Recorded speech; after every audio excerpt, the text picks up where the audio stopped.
Hello student, आपका Singh academy coaching संस्थान में आपका स्वागत है। आज मैं आपको पढ़ाने जा रहा हूँ कि इंग्लिश में आपको एप्लीकेशन लिखना कैसे सीखना है। जो आपके बिहार बोर्ड या कोई से भी बोर्ड में आपको इंग्लिश का एक एप्लीकेशन लिखने के लिए पूछता है क्लास 10th में, वो 5 नंबर का आता है। ये एप्लीकेशन हम एक कौन सा है, उसका सब्जेक्ट क्या है, उसको मैं बता रहा हूँ। अगर आपसे पूछता है कि आपके पिताजी का, अगर आपको एक ऐसा एप्लीकेशन लिखना है कि आपके पिताजी का ट्रांसफ़र हो गया है, स्कूल से आपको ट्रांसफ़र सर्टिफिकेट चाहिए, ठीक है, स्कूल का आपको ट्रांसफ़र सर्टिफिकेट चाहिए, तो उस सिचुएशन में आपको क्या लिखेंगे? टू के बाद कोमा लगाएंगे, टू के बाद कोमा लगाएंगे और लिखेंगे द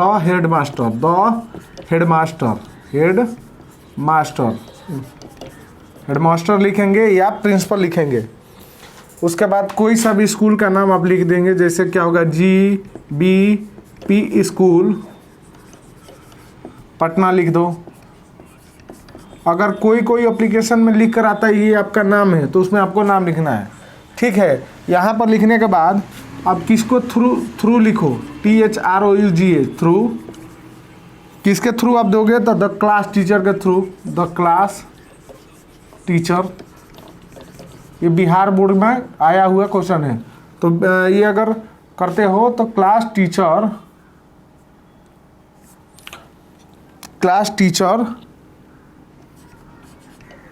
टीचर के थ्रू आपने उसको बताया है, मतलब अपना किया। सब्जेक्ट फिर अपना लिखेंगे, सब्जेक्ट आप लिखोगे, ये सब्जेक्ट क्या है, तो सब्जेक्ट लिखना है इशू ए ट्रांसफ़र सर्टिफिकेट, इशू ए ट्रांसफ़र सर्टिफिकेट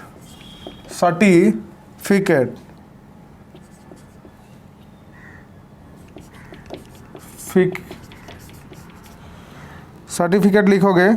उसके बाद लिखोगे, यहाँ पर एक बार लिखो सर क्या क्या कॉमा देना, एक लाइन छोड़ देना आपको, ठीक है। एक लाइन छोड़ने के बाद आपको क्या लिखना है? Respectfully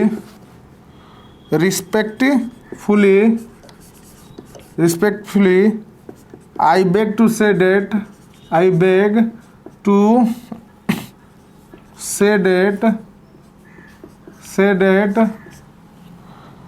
my father has been transfer, my father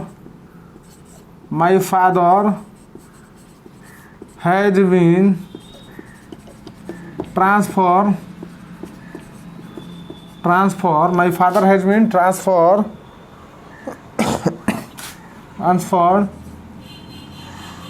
to कोई सा भी जगह का आपको नाम फिल कर देना। जैसे पटना से आप कहाँ गए? गया गए, तो जी गया हो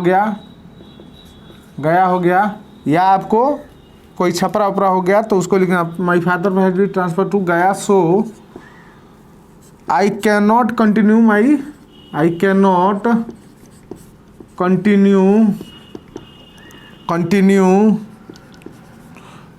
स्टडी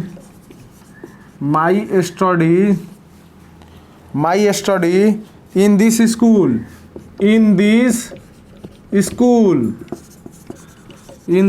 स्कूल।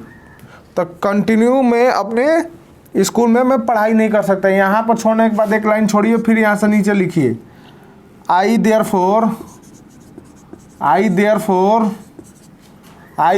लिखने के बाद आप लिखेंगे, एक कॉमा लगा दीजिए आई देयरफॉर के बाद। फिर उसके बाद लिखिए request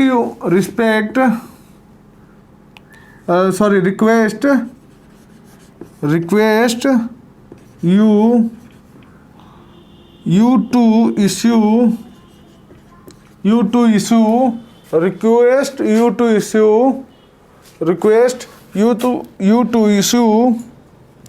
my transfer certificate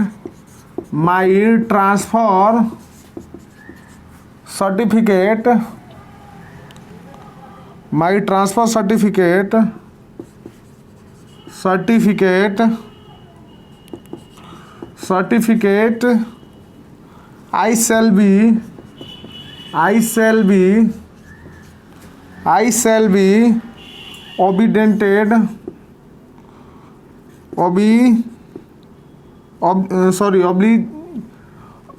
obligation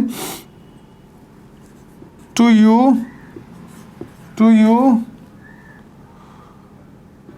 for this।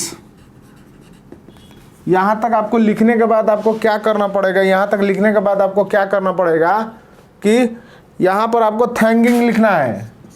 नीचे एक लाइन छोड़ के थैंकिंग लिखिए। थैंकिंग लिखने के बाद उस डेट का डेट लिख दीजिए, डेट यहाँ पर लिख दीजिए किस दिन को आपको करना है। फिर उसके बाद जो यहाँ पर अपना नाम लिखिए, योर क्या लिखेंगे, योर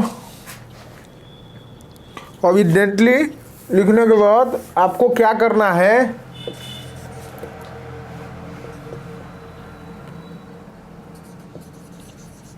लिखने के बाद अपना नाम लिखिए। आपका नाम कोई भी होगा, XYZ जो भी होगा। उसके बाद अपना क्लास लिखिए, क्लास, और उसके बाद रोल नंबर लिखिए, रोल नंबर 20-30 जो भी होगा वो अपना लिखना है। और इस तरीके से आपको करना है। यहाँ पर क्या करना है, यहाँ पर आपको आने के बाद सबसे पहले आप अपना नाम, अपना स्कूल का नाम लिखिए। किसके थ्रू भेजेंगे, मास्टर को, तो मास्टर के थ्रू भेजेंगे। फिर अपना सब्जेक्ट लिखिए, ट्रांसफ़र सर्टिफिकेट चाहिए हमको।